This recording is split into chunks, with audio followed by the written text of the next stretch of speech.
Welcome, everyone, to the Monthly Movie Dispatch, the movie review show from friends you can trust. Every week we review a new film, talk about some film news, and recommend what to watch. We've been talking and gushing about movies ever since we were in high school, and we aim to bring you real talk from real people.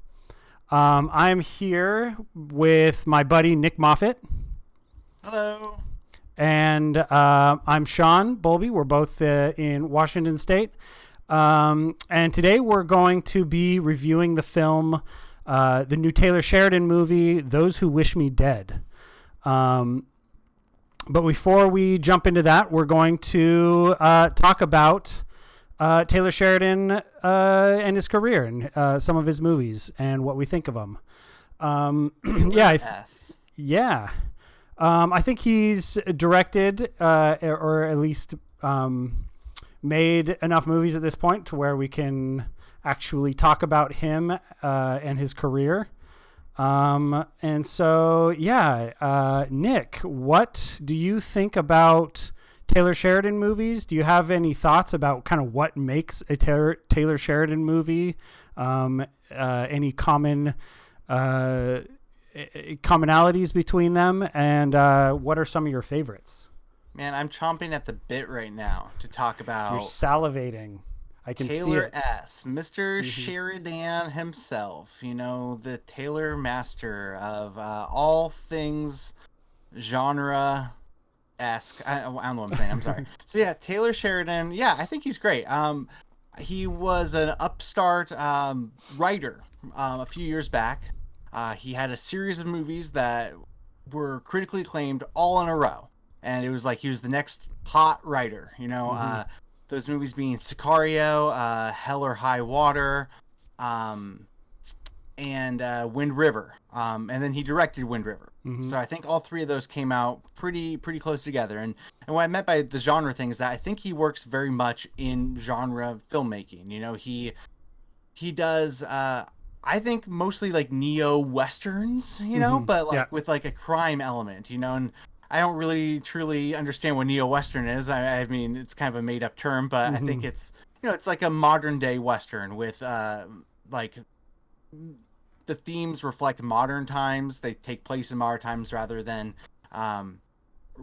historical, like classic westerns, but then they still carry some of the tropes of classic westerns, but then, you know, Taylor Sheridan I think also works in some tropes from crime movies as well, and those types of things. And you know, for me, Sicario, excellent, but possibly a 5-star movie. Some of that has to do with Denis Villeneuve as the director. Hell or High Water though was great as well, and you know, Wind River was also like I really loved Wind River, and but I do think that, you know, after Wind River, some of the cracks in his writing started showing a little bit, in that he does lean on the genre tropes a bit, you know, and he kind of uses your kind of comfort of westerns and neo-westerns to kind of fill in some of the gaps of maybe the shortcomings of his scripts. And he's really good at that, especially when he's working with people who kind of help him step up his game.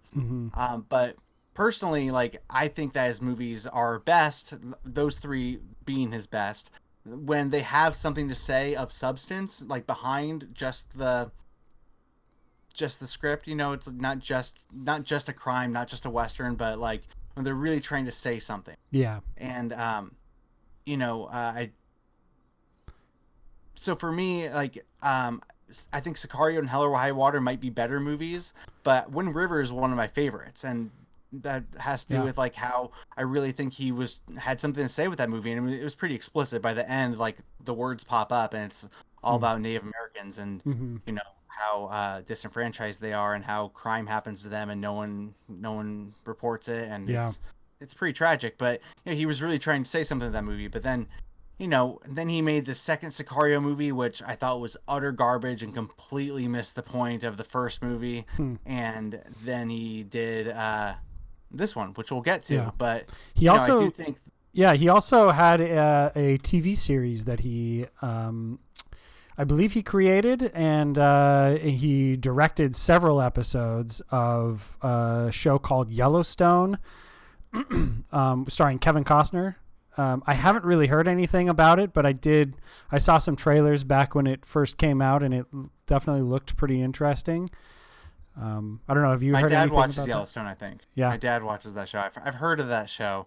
And from what I've seen of it, it looks like I'm not totally surprised, because it does kind of look like his cup of tea. Mm-hmm. You know, it looks like the kind of thing that he would do. It's a Western. There's big characters, but it also kind of like maybe might fall into that second batch of you know, his shortcomings, I think, are kind of being revealed as his career is kind of coming along a little bit. Mm-hmm. Yeah. I would totally agree with everything you're saying. I think he has a really interesting style. He has a really interesting tone and feel to his movies. And I even kind of, I'm all constantly reminded of like No Country for Old Men when I watch his movies, and True Grit, the Coen's True Grit as well. I think he takes a lot of, style from those movies in a good way, or sometimes in a good way, sometimes maybe not so much in a good way. But yeah, I think he really embraces that style, and he does it so well when he is doing it well. I would actually say, I think my favorite of his is Hell or High Water. I really like that movie. It's super kinetic. Really interesting. I think it again has something to say about, kind of the modern world. And yeah, it's just great characters, great writing, all the way through. I love how in that movie they're stealing, they're bank robbers, but then they're using money to pay off the banks. Yeah.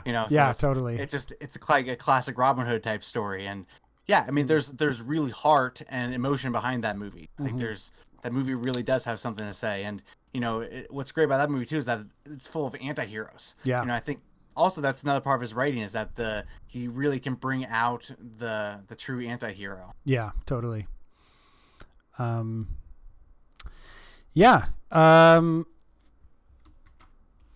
see. So, where are we here? Oh my gosh, I'm totally lost. What do you think? What do you think about his writing credits versus his directing credits? Do you think, what do you think of him as a director? Do you think he's kind of coming into his own, or do you see a lot of promise there? Because, some of his best movies, or Sicario and Hell or High Water, were just written by him and kind of in a lot of ways elevated by other filmmakers. Whereas his last two movies, Wind River and Those Who Wish Me Dead, he directed them as well. So do you see like a big difference between him just writing versus him directing? What are your thoughts there? Question.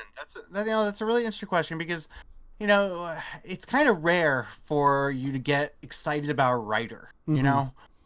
Oh man. Yeah. The writer of those movies is the best. It's kind of a rare thing a little bit. It's like Charlie Kaufman or I mean, Charlie Kaufman now too has switched over to directing. Yeah.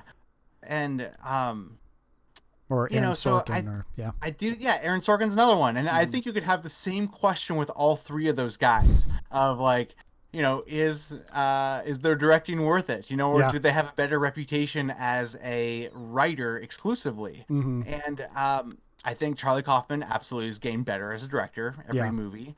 Aaron Sorkin, he's only done 2 movies so far, and I think it's like, maybe he's getting better. I'm not totally sure. I forget who made the joke, but Derek put it on the show notes at one point. It was Aaron Sorkin is too good of a writer to be working with a director, with such a mediocre director as Aaron Sorkin.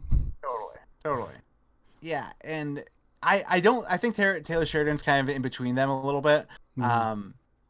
again, we'll get to his newest movie, but like I said before, Wind River is one of my favorites. But I do think I do think the directing is kind of what holds it back from becoming like a great movie. Again, I'm kind of weird because I am very much acknowledging that Hell or High Water and Sicario especially are better movies. I definitely think those two are well crafted, just better movies. But there's just something about like the landscapes of Wind River, like the snowmobiles, the beautiful scenery, and just how that movie's plot comes together. And Wind River has that flashback that is gruesome, but how it's handled is almost a little jarring. It's like it's so explicitly a flashback, and you don't really get that in movies too much anymore. It's almost like a throwback to how movies used to be, and it's like a flash. The odd thing about it is that it's like a flashback in the third act of the movie. We've been like, there's like a whole mystery of the movie, and you've been like trying to figure out and put all the pieces together, and then in the third act they just do this big long flashback that and like I just think a different director, a better director, might have like handled that differently, maybe have been less like, I don't know, abrupt. But that being said, I'm a bit, I know a lot of people are hard on Wind River, and I'm a big defender of that movie. I really like that movie. Whereas like part of me thinks his writing is what's going downhill right now, where I think his directing might be actually on the upswing a little bit.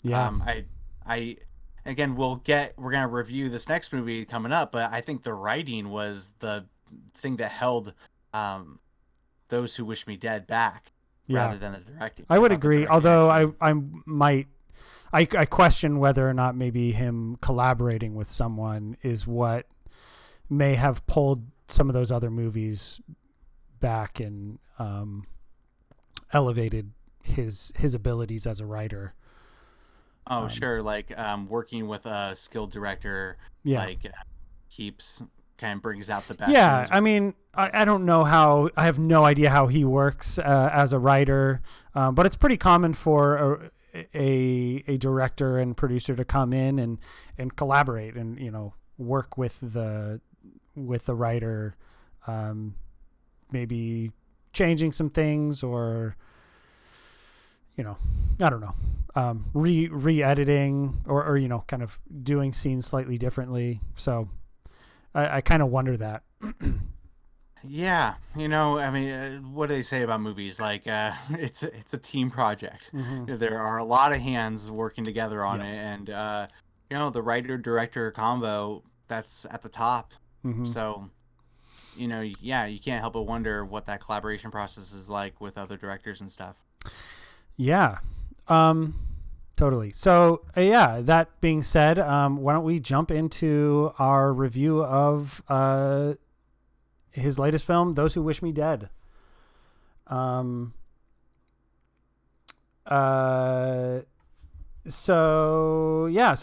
Who Wish Me Dead, directed by Taylor Sheridan.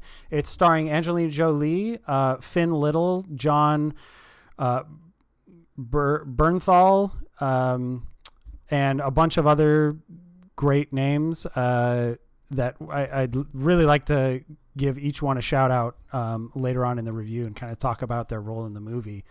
But for now, I'll just leave it at that. The plot description is a teenage murder witness finds himself pursued by twin assassins in the Montana wilderness with survival expert tasked with protecting him, and a forest fire threatening to consume them all. The movie is available right now on HBO Max and in theaters. Nick watched it on HBO, and I watched it in theaters. So take your pick. I actually thought it was, I thought it was pretty cool in theaters. There are some pretty awesome visuals in this movie that like there's a big forest fire that's kind of roaring through and chasing people down. That's pretty cool to see on the big screen. So if you're, fully vaccinated and you feel safe, I would actually recommend seeing this movie on the big screen. The sound was pretty cool as well. I didn't see it in Dolby Atmos, but if you're comfortable.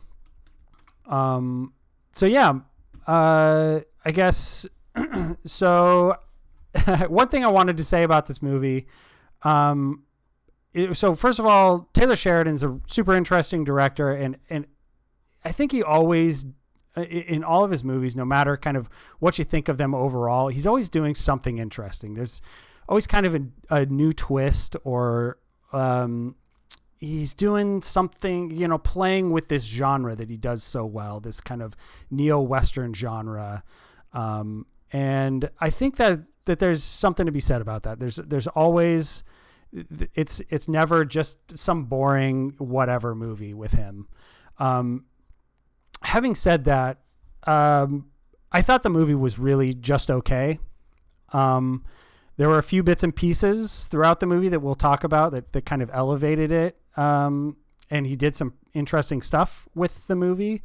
But I think honestly, the plot description kind of says it all. It's kind of a mess. Does it though? Yeah, I mean, the twin part, we talked about this off air, but it says in the plot description they're chased by twins, like twin assassins, but I mean, they're not twins. They're not even related. Come on, one of them's like 10 years older than the other one. Like, what is this? Yeah, I mean, just the plot description is a little all over the place. A teen murder witness pursued by two. I don't know. It's just kind of. Meanwhile, there's forest fire. So, I think. Meanwhile, there's a forest fire. Yeah. Watch out for the fire, everyone. Yeah. So I think there's all these different things that are pretty disconnected. A lot of the plot threads feel pretty thin, and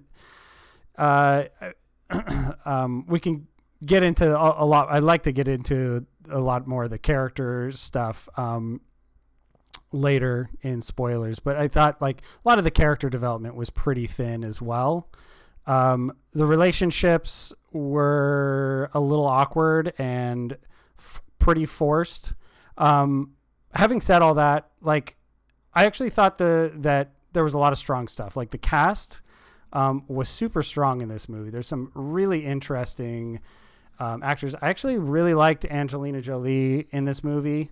What did you think of Angelina Jolie? What did I think of Angelina Jolie? Yeah. I'm totally mixed on her in this movie. Okay. Honestly, I thought that she was kind of miscast. I thought that she was trying to play 15 years younger than she is or something. I honestly don't really know what she was trying to do in this movie. She was fine. Mm-hmm. She's a star and she is able to carry a movie. So I didn't think that she was bad in it, mm-hmm. but I just thought that her whole vibe didn't truly make sense.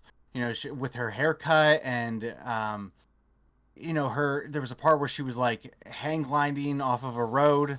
And, she seemed like she was a reckless kind of person, mm-hmm. who was also deeply emotional. And, the emotional stuff I kind of was able to buy because I don't know. I feel like that's more of where Angelina Jolie's at in her career.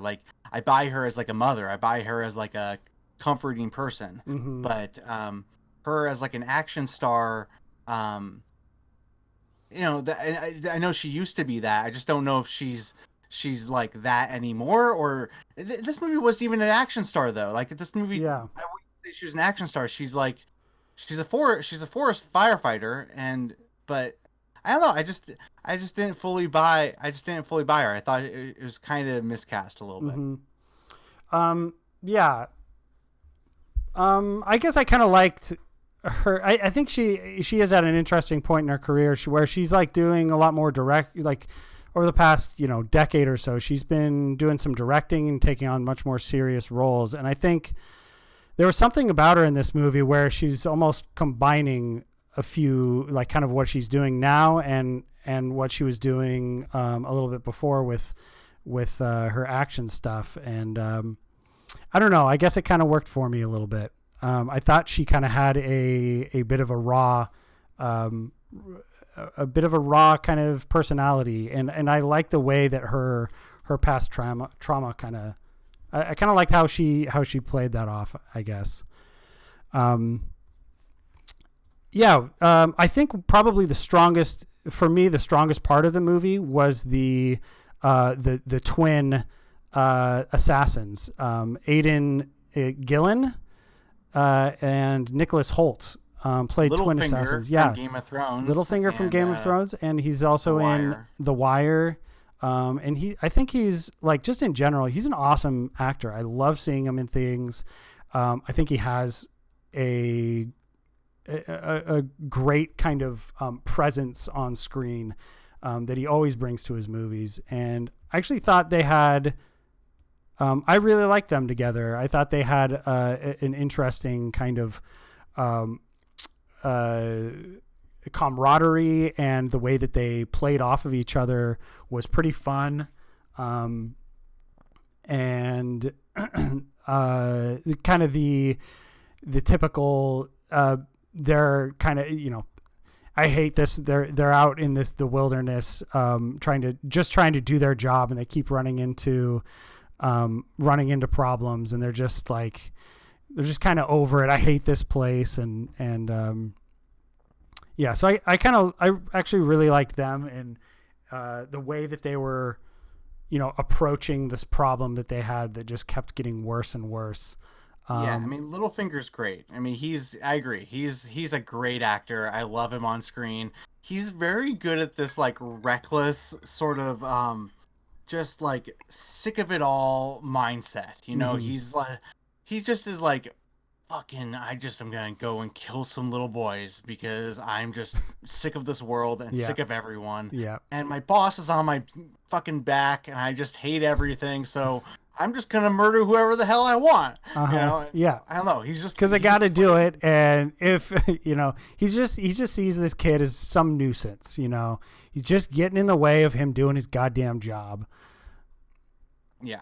So yeah, he's great. Yeah. Nicholas Holt, he's at an interesting point in his career too, because he was like on the verge of being a leading man, like a handsome, pretty boy, and it kind of feels like he's slipping into being a character actor. And yeah, I probably shouldn't use the word slipping, because I think he's more interesting in these smaller roles, and I think he could shape a whole career out of doing these smaller roles like this. Yeah, and be pretty awesome. Yeah, I always love seeing him.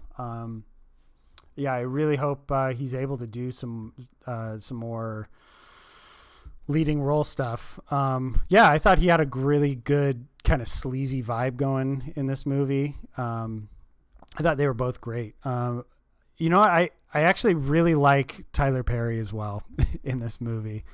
He plays their boss, who's trying to get the job done, trying to get them to finish the job. And I actually, I really like Tyler Perry in not Tyler Perry movies. Not that I've seen very many Tyler Perry movies where he's, doing his thing, but in like Gone Girl, he's in like Star Trek. I'm trying to think, maybe some other movies, but I actually really like seeing him on screen. Every time Tyler Perry shows up, I'm psyched. Yeah. Every single movie I've seen him in, I'm just like, oh hell yeah, Tyler Perry's here. Good time we're having. Yeah, definitely. I've never seen a Medea movie. I've seen 0 Medea movies, and maybe I just should marathon them. Maybe I need to just like pick up 5 Medea movies just so I can get like a true understanding of Tyler Perry, because really I'm just in my circle, and Tyler Perry is like a friend that's coming in and visiting, but really he's got like another friend group that he's like in charge of. And, I kind of feel like I should, jump and see what his friends are like over there. I'm just scrolling through his IMDb page. There's a lot of Medea movies. Holy shit. You got your work cut out for you. Well, I only need to watch like 5, and then I'll get that. Yeah, I do. I think he has a really great charisma, though. Every time he's on screen, it's fun. It's super fun to watch him. But yes, this movie really does have a great cast that I think kind of carries the movie. It really, most of it rests on their shoulders. Also, I mentioned him earlier. John Brunthal's great. Yeah, Brunthal, he's great. He's always good. Yeah, he's from Walking Dead. Yeah, he was in Wind River too. Yeah, that's right. Yeah, he was in the flashback that we were talking about. There were a few other things I actually quite liked. I guess I'm a little torn on the smoke jumper twist. I thought it was fun. That it wasn't like, just law enforcement. He's doing like this Western, but it's not like the sheriff who's going after who's trying to solve all these problems, like, or the FBI, or, how it usually is. It's like kind of centered around Angelina Jolie, who's a smoke jumper and like kind of just a general, I guess, survival expert. And so I thought there was some fun stuff that they did with that. I really thought that the final act, the climax of the movie, was pretty strong.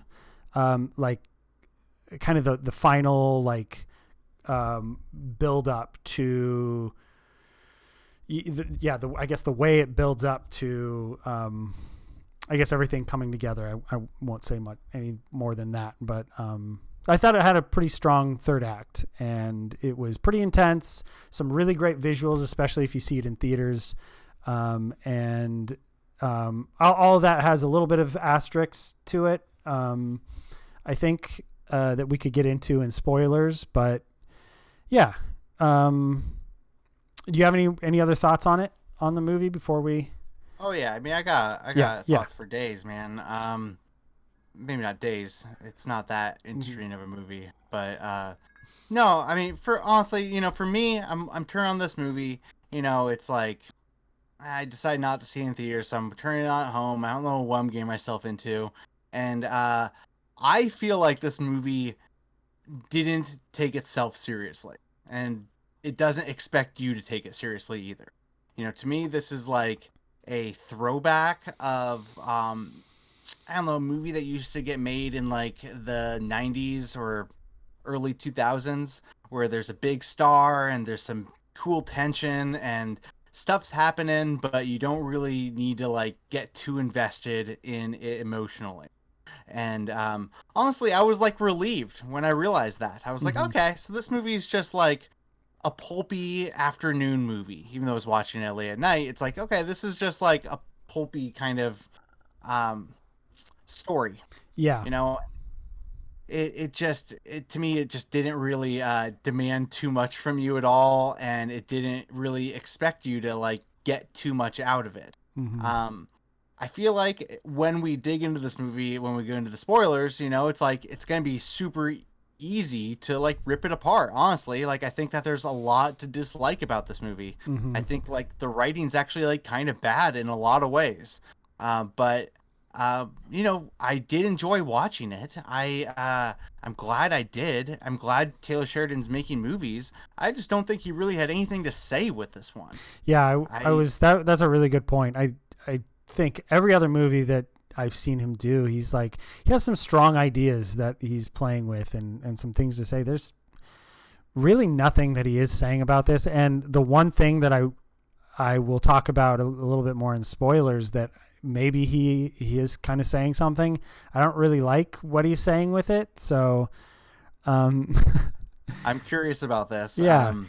And like, I do want to get into a few other things, specifics about, what we're talking about. So, maybe we should just jump right into spoilers, but, yeah. Why don't you just well, who do you think would like this movie? Do you have any kind of recommendations for, because I think like, there's a bit of a dad movie. Yeah, I was just gonna say I think my dad would like this movie. Yeah, I think my dad would like this movie. Or just someone looking for kind of I guess a fun time. And yeah, just someone who likes maybe the survival, the wilderness, that kind of stuff. It's a relatively fast paced movie, and it has I think a pretty big climax that's a bit of fun. So yeah, I mean, and honestly, like I think like if this wasn't COVID times, we were accustomed to going to the movies all the time, and you were to see this on a lazy Sunday afternoon, you casually, without like expecting it to be great. That because that's part of the other thing is that like, you kind of expect Taylor Sheridan, as he's building his career, you're like, oh, hell yeah, this guy is like up and coming big name. it comes with a certain expectations. And Yeah. if you were to see this movie though with low expectations in an afternoon, and you're just looking for some like, thrills and some high tension, I think you would enjoy it. But it's not my favorite. Yeah. Totally agree. So yeah, why don't we jump into the spoilers section? So from here on out, spoilers and spoilers. Okay. Yeah. Can I go into a big complaint about this movie? Yeah. Can Totally. I just like tell you like what like made me just like totally disregard any emotional I had with this movie? Yes. There was too much bad stuff that had happened to these characters prior to the movie. It was one of these things where like, so the main character is this little boy, and spoiler, we're in the spoiler section. His dad gets like murdered right in front of him, and it's a pretty brutal murder. I mean, they're trying that's on screen. Guys. They're trying to escape the bad guys, and the bad guys shoot their car off the road. They drive down a hill. The kid crawls out of the car. The bad guys just basically just shoot the car with a machine gun until it topples down the hill into a fiery explosion. Yeah. Like it's brutal. But, also the kid's mom died from cancer. Yeah. It's like, okay, so just this kid has like the worst life ever. And I just felt like the movie is just full of that kind of pulpy thing where it's just like, it's just throwing bad stuff at you without any thought or regard to like landing or meaning behind it. It's just like, hey, you know what'll give this kid character? His mom died from cancer. Yeah. Now there's more to him. And it's like, well, his really, dad already died in front of him. Line. Yeah. And then there was a lot of stuff like that where it just felt like there was just shit for the sake of there being shit. There was that really cool scene where they're running through the thunderstorm, and that was crazy. But like, of course, there's again, it was just like, okay, tension for the sake of tension. Yeah. There's really nothing to it. It didn't push anything forward for them. What did that do for the plot? It was just kind of this little awkward.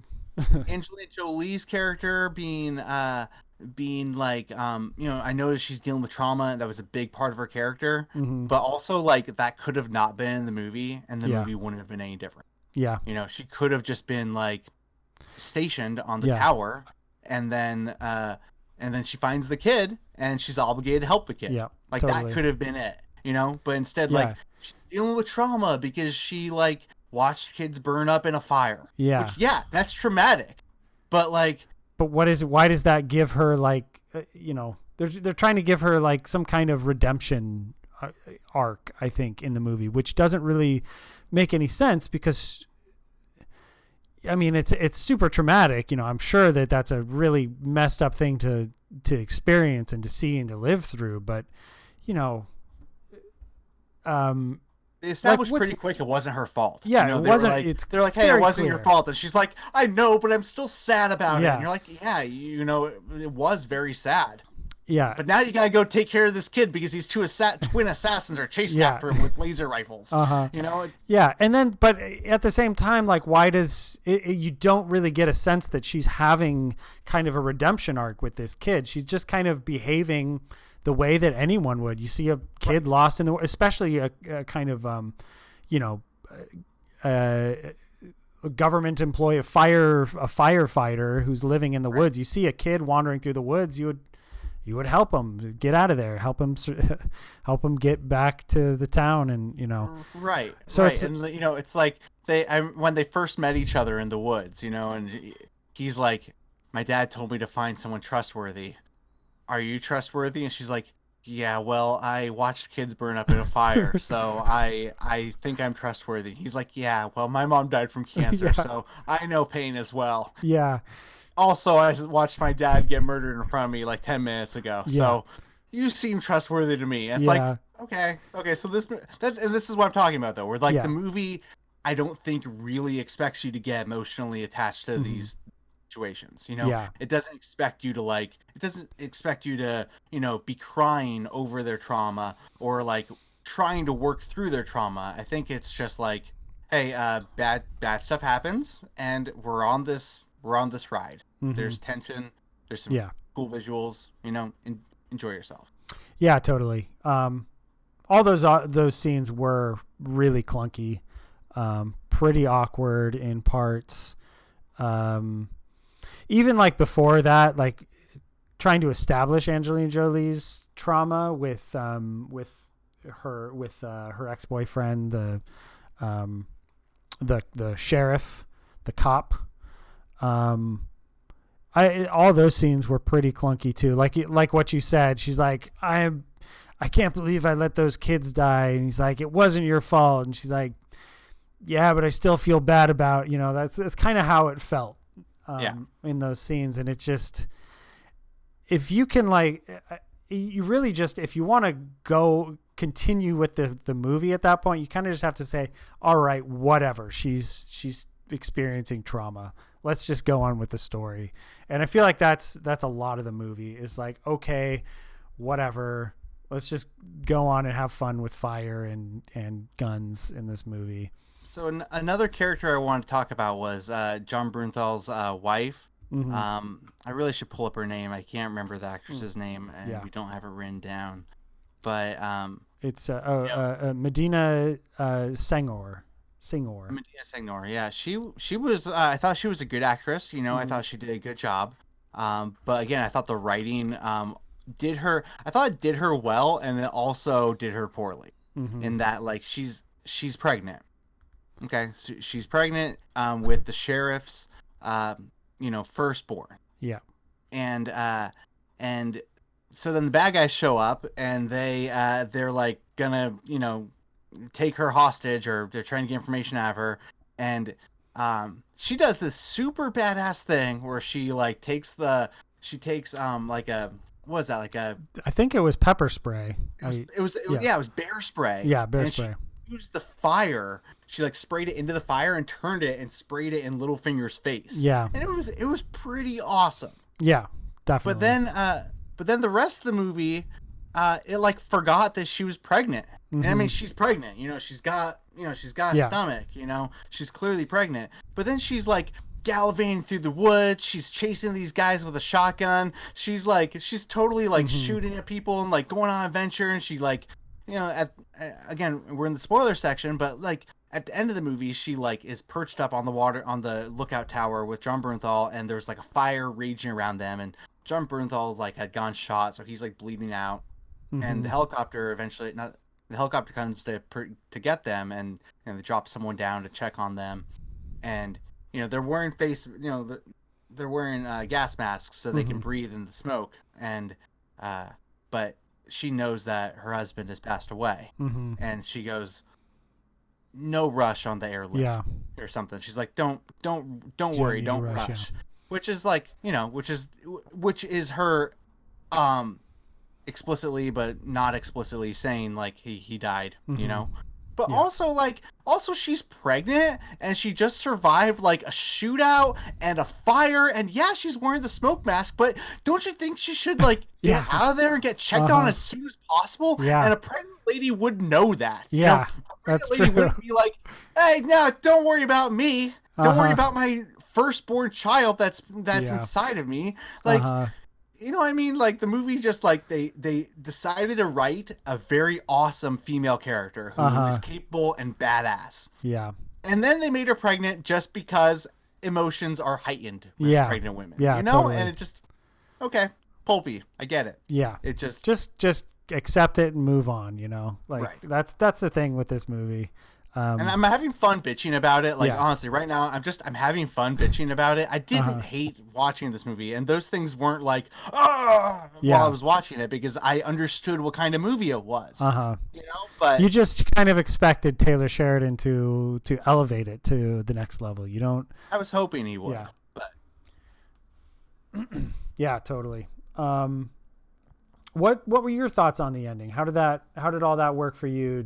Because I mean, it kind of builds up to this pretty cool climax based pretty much from when they, I think when they get to the tower, Angelina Jolie and the kid are in the tower, and the two assassins and the cops show up. And from then on, like, especially right then, you're just like, okay, how are they going to get out of this?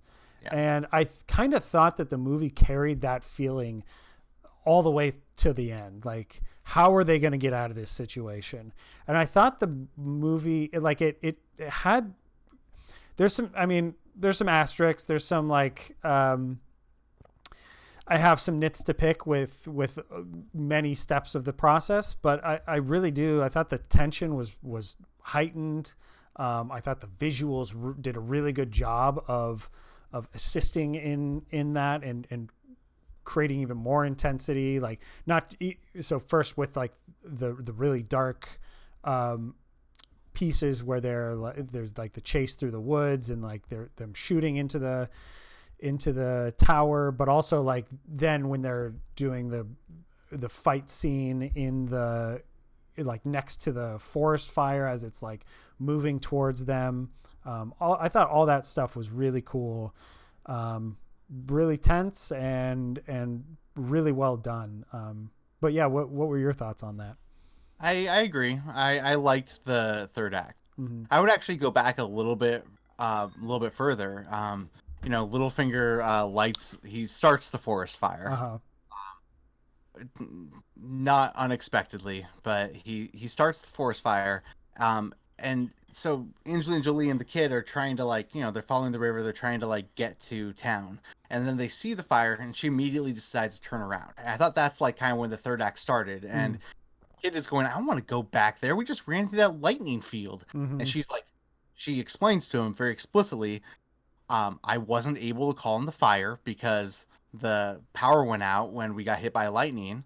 Mm-hmm. And they're going to wonder why I didn't call it in. They're going to send a helicopter. Help is that way. Mm-hmm. And it's like right there, that's all you need, Yeah. Like, now there's a mission, there's a point that they need to get to.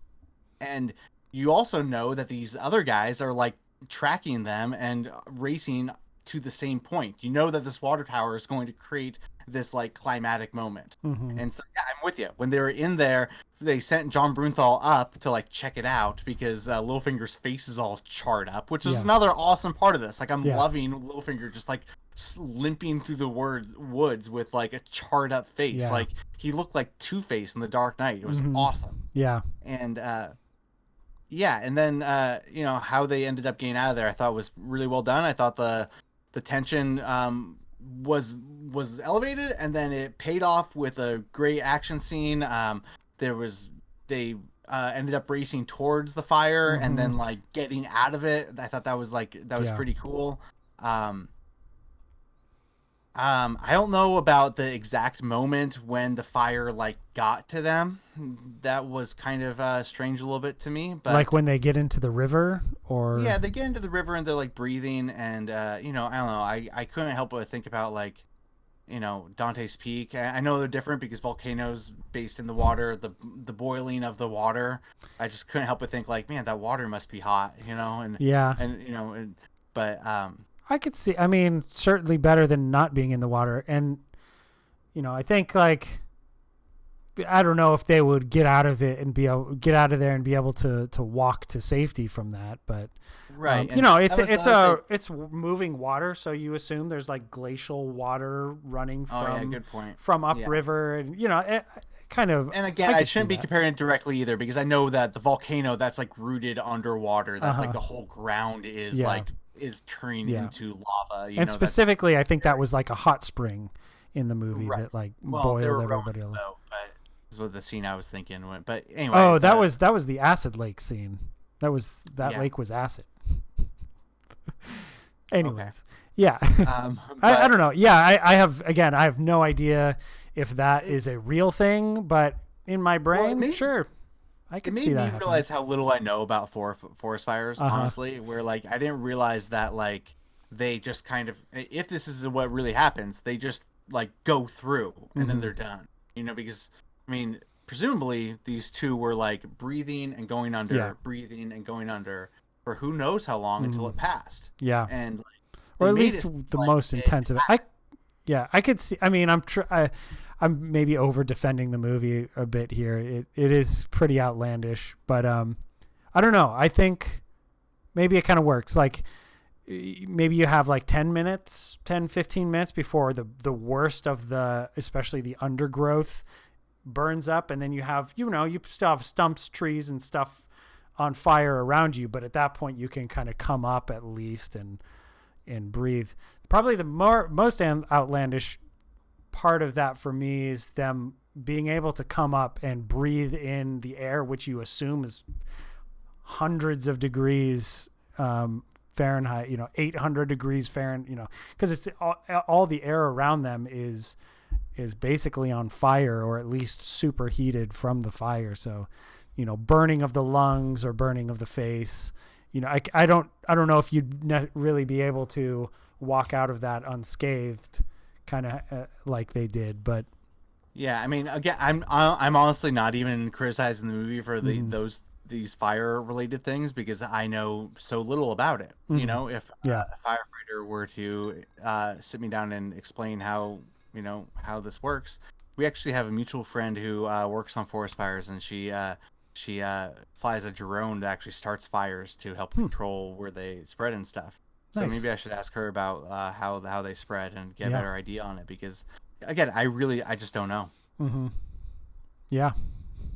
But anytime you ask an expert about what they thought of the realistic, how realistic a movie is, you're never gonna get the answer you're looking for. Right. Especially since I'm sitting here criticizing the movie for all these other pulpy things. Yeah. I could totally see someone just being like, yeah, did you take that movie seriously? Mm-hmm. Well, I guess I didn't take the character seriously, but I took the fire seriously. Yeah. Fire, you gotta take it seriously. I don't know. You can't. Fire, it's fire. There's safety risks. You got to take it seriously. What I wanted to see what you thought about the MacGuffin of this movie. It's, I guess, for me, I'm a little torn about how MacGuffin-y it was and whether or not I wanted more out of the MacGuffin, because you essentially get an accountant who found some numbers that didn't add up, and now people are trying to kill him. And he writes on a piece of paper what the numbers were. He wrote a few numbers on a piece of paper, and that's the MacGuffin, I guess. And he tells his kid to go to the news. Yeah. Go to the news. Tell the people. Yeah, so I'm a little torn. I know, like, some movies, it works. The MacGuffin works really well. You do not need to know what it is. I felt like this movie, I kind of feel like I wish I'm a little torn on either we should know a little bit more about what he found, who the people are that are after him. Is it like government politicians, or is it some companies, or what is going on? Or I feel like it should be from either maybe the kid's perspective, and not even just get rid of all that all that stuff with him and his dad, and not even have his dad a character, and it's just this kid lost in the woods with a piece of paper, and it's right. Angelina Jolie like talking to this kid who clearly went through some serious trauma, and trying to gain his trust, and through gaining his trust, he reveals to her what I feel like. I always hate when people try to rewrite the movies for the filmmakers, and judge a movie on what it isn't. But I feel like the movie was somewhere in the middle of those two things, and it just didn't work. Right. I mean, I agree completely, Sean. And the thing is, it kind of, for me at least, it leads back to like this movie wasn't really about anything. And because the MacGuffin didn't matter, which is fine. It doesn't always need to, but ultimately at the end of the movie, it's like he called the news, and you're like, okay, cool. I don't care at all. And like, you know that these two bad guys, ultimately the movie comes down to it being about the two bad guys chasing down this kid. And you don't know who they're working for except that they're working for Tyler Perry, but you don't know anything about Tyler Perry. So like it ultimately is like, okay, so the bad guys are bad guys. What is it, like tax evasion or something? What are they killing these people over? Yeah, totally. Right. And I thought that the movie didn't have a main character, and it wanted Angelina Jolie to be the main character, but she didn't really have much of a character arc, and she didn't really become the central focus until the midpoint or so.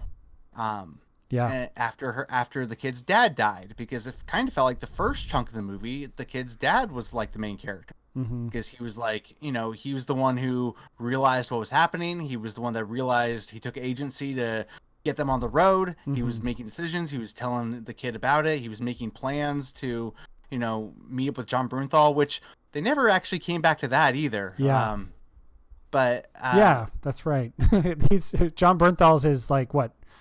Uncle or something. I don't know, but they never circled back around to that. And I think that really gets to the heart of it, is like every single character and everything is disconnected. Like the dad, there's something going on with the dad and his accounting business, and these people are trying to kill him, but the killers aren't even connected to, like, the killers aren't the people who he's trying to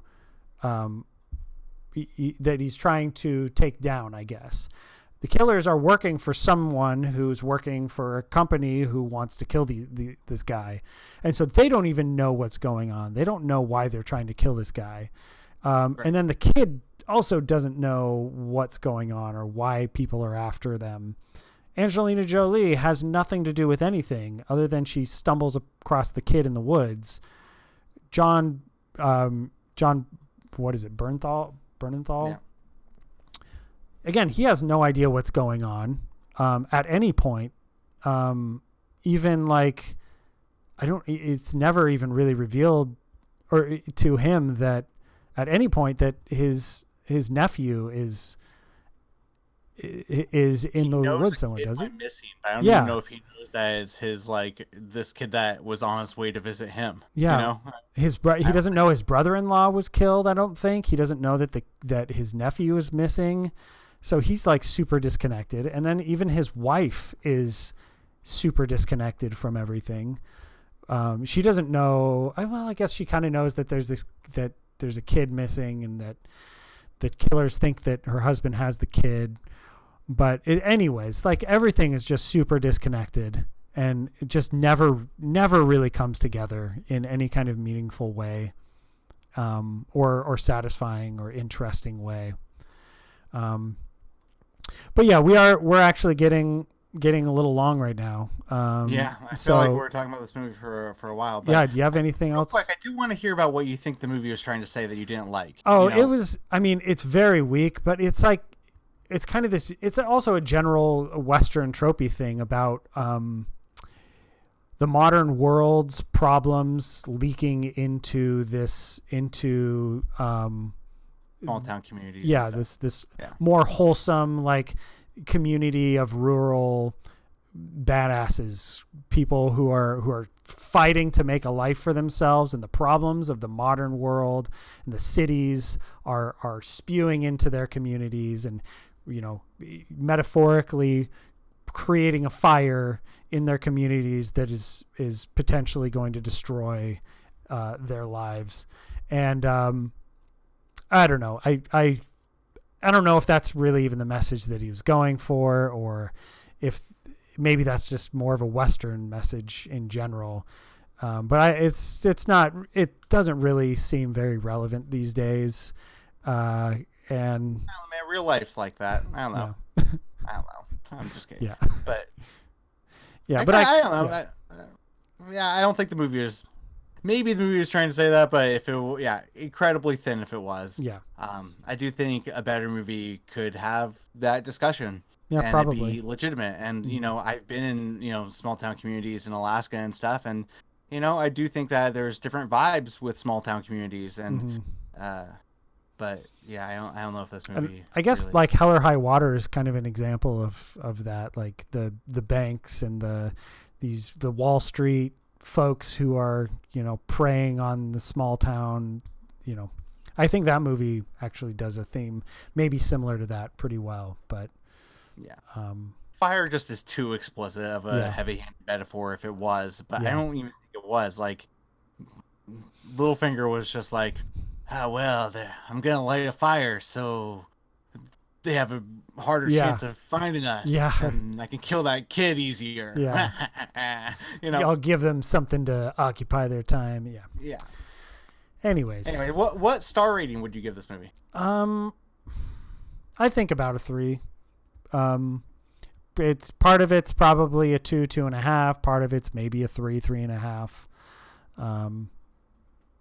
But yeah, I'd average that out to a 3. How about you? I'm probably gonna go. I was either doing 2.5 or 3, but after this conversation, I'm probably gonna go 2.5.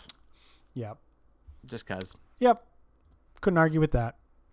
But yeah, I guess that wraps us up here. Next week we're going to have Derek and Brandon talking about the movie Army of the Dead, which is Zack Snyder's new movie, second movie. What, this month that he's released? I mean, Justice League came out second movie this at week. Least a month ago. Yeah. Yeah, so he just put out Justice League, and now he's doing a zombie movie called Army of the Dead. I guess I'm not sure. Is this supposed to be a direct sequel to his Dawn of the Dead movie, or I never really thought about that. No idea, but all right. probably. I guess you'll have to find out next week. Yeah, I'm excited. I'm excited, honestly. Yeah, me too. Trailer looks cool. I'm into it. Yep. All right. I guess that's it. Yeah. Good talking with you, Nick. Yeah. Take care, man. Yeah. Take it easy. Bye.